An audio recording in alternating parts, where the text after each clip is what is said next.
अस्सलाम वालेकुम नाज़रीन, मैं हूं हकीम ज़ा शाहिद। वेलकम करता हूं आपको अपने चैनल पर। उम्मीद करता हूं आप लोग खैरियत से होंगे। एक बार फिर एक नई वीडियो के साथ और एक नए नुस्खे के साथ आपकी खिदमत में हाज़िर हूं। आज का नुस्खा हमारा मौक़ों के हवाले से होने वाला है। पहले एक मैंने मरहम का नुस्खा दिया था जिसमें मतलब कास्टिक सोडा, बालसफ़ा पाउडर, इस तरह के 2-3 चीज़ें थी, वो आपने मिला के उसको इस्तेमाल करना था। तो लेकिन वो बहुत सारी ऐसी जगह हैं जहाँ पे आप उसको अप्लाई नहीं कर सकते। मिसाल के तौर पे अगर आँख के कहीं करीब है मौका बना हुआ है, या कुछ लोगों के साथ ये मसला हो जाता है कि पूरे जिस्म पे उनको जो है मौके बनने लग जाते हैं। आज का नुस्खा जो है ख़ास तौर पर उन लोगों के लिए है जिनको पूरे जिस्म पर मौके बनना शुरू हो गए हैं, हाथों के अंदर और इन जगहों के ऊपर भी मौके अक्सर बनना शुरू हो जाते हैं। और ख़ास तौर पर गर्दन के ये वाले हिस्से में, यहाँ पर और हाथों के इस जगह के ऊपर जो है मौके उनको बनना शुरू हो जाते हैं। तो आज का नुस्खा जो है, जिन लोगों को ऐसे मौके बनते हैं उनके लिए बहुत लाजवाब और मुजर्रब है। सिंपल एक चीज़ का नुस्खा है। बस आपने तरीक़ाकार मैं आपको बता देता हूँ कि करना क्या है। आपने गोलियाँ तैयार करनी है और इस्तेमाल करनी है। इंशाअल्लाहुल अज़ीज़ कुछ अर्सा इस्तेमाल करने के बाद मौके जो हैं वो झड़ना शुरू हो जाएंगे और जिल्द आपकी बिल्कुल साफ़ हो जाएगी। अब आपने क्या इस्तेमाल करना है, क्या नुस्खा है, तो आपको नुस्खा की तरफ लिए चलेंगे। लेकिन उससे पहले अगर अभी तक आप लोगों ने हमारे चैनल को सब्सक्राइब नहीं किया तो सब्सक्राइब ज़रूर कीजिए, साथ लगे बेल आइकन को ज़रूर प्रेस कीजिए ताकि हमारी लेटेस्ट वीडियोज़ आपको मिल सकें। तो चलिए चलते हैं आज के अपने नुस्खा की तरफ।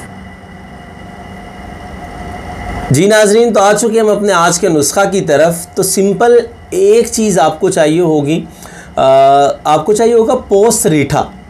रीठे की जो पोस्त होती है ना, मतलब रीठा बाज़ार से लेंगे, ख़वातीन भी इसको बहुत अच्छी तरह जानती हैं, वो बालों वगैरह में इसको इस्तेमाल करती हैं, आंवला, सीकाकाई, रीठा। तो आपने पोस्त ले लेनी है रीठे की। अब रीठे की पोस्त लेने के बाद आपने 100 ग्राम पोस्त लेनी है। मतलब आप 200 ग्राम रीठा लेंगे तो उसमें 100 ग्राम आपको पोस्त आराम से निकल आएगी। अब उस 100 ग्राम पोस्त को आपने थोड़ा सा तोड़ लेना है, मतलब इतने इतने पीसेस उसके कर लेने और तवे के ऊपर उसको डाल लेना है। तवे के ऊपर डालने के बाद आपने उसको हिलाते रहना है। जब वो बिल्कुल सोख्ता हो जाएगी, मतलब कि वो जल जाएगा, ब्लैक ब्लैक हो जाएगा बिल्कुल, जब आप देखेंगे आप उसका पाउडर तैयार कर सकते हैं, तो आपने तवे से उसको उतार लेना है।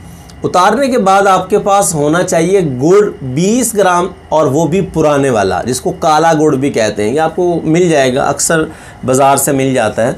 तो काला गुड़ आपने ले लेना। ये जो चारा वगैरह भैंसों वगैरह को डालते हैं ना, वो काला गुड़ होता है। तो आप उनसे पता करेंगे तो इंशाल्लाह आपको आसानी से मिल जाएगा। तो 20 ग्राम आप लोगों ने ले लेना है गुड़, और 100 ग्राम आपके पास सोख्ता ये किया हुआ जो आपने तवे के ऊपर कर लेना है। तो ये पोस्त रीठा होगा। आपने पोस्त रीठा को पहले बिल्कुल बारीक कर लेना है। उसके बाद आपने 20 ग्राम जो गुड़ है, पुराना गुड़, उसमें शामिल करके उसको कूट लेना है या उसकी रगड़ाई कर लेनी है। थोड़ा सा आप उसको रगड़ेंगे या कुछ मतलब जब उसको कूटेंगे तो वो गाढ़ा सा वो बनना शुरू हो जाएगा और आप उसकी आसानी से गोली तैयार कर सकते हैं। मतलब जिस तरह सख्त किस्म का आटा गूंद जाता है वो ऐसा हो जाएगा। तो आपने उसकी गोलियां तैयार कर लेनी है।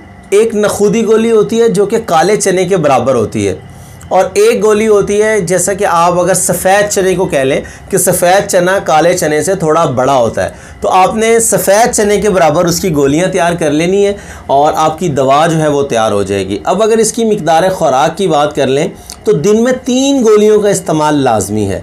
मतलब सुबह, दोपहर, शाम एक एक गोली लाजमी इस्तेमाल करें। पानी के साथ इसको इस्तेमाल करना है और इंशाअल्लाह 1 मंथ आप यूज़ कीजिए। पहले 1 मंथ के यूज़ से आप देखेंगे कि आपके अंदर कितना फ़र्क आ रहा है। उसके बाद इसको आप रेगुलर भी रख सकते हैं। अगर 1 मंथ के अंदर आपका मसला हल हो जाता है, क्योंकि 2 मंथ भी लग सकते हैं इसमें, 1 मंथ के अंदर भी मसला हल हो सकता है, तो लेकिन 1 महीना आपने रेगुलर यूज़ करना है इसको। उसके बाद आप देखेंगे आपके मौके खुश्क होना शुरू हो गए हैं या झड़ गए हैं, तो उसी के मुताबिक आप आगे भी इस दवा को इस्तेमाल कर सकते हैं। बहुत ही मुजर्रब नुस्खा है ये।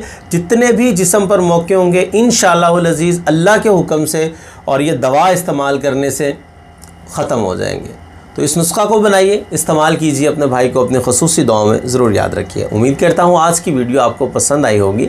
अगर वीडियो पसंद आए तो लाइक ज़रूर कीजिएगा और शेयर करना बिल्कुल ना भूला करें।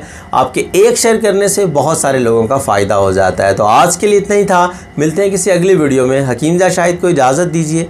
अल्लाह हाफ़िज़।